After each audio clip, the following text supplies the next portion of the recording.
পাচ্ছি না। শহরের তুলনায় এখানে সব কিছুর দাম বেশি নিচ্ছে মনে হয়। আসলে নতুন মানুষ দেখেছে তো, তাই হয়তো।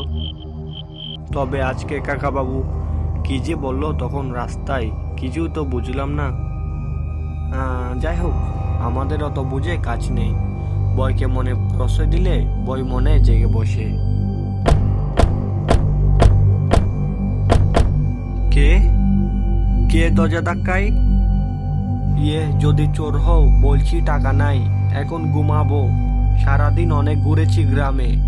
আর যদি ভূত হও তো আমিও ভূতের সিনেমার ফ্যান। এসো একসাথে বসে দেখি।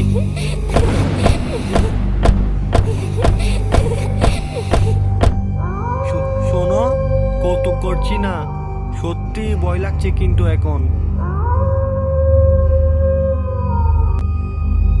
কাকা, কাল রাতে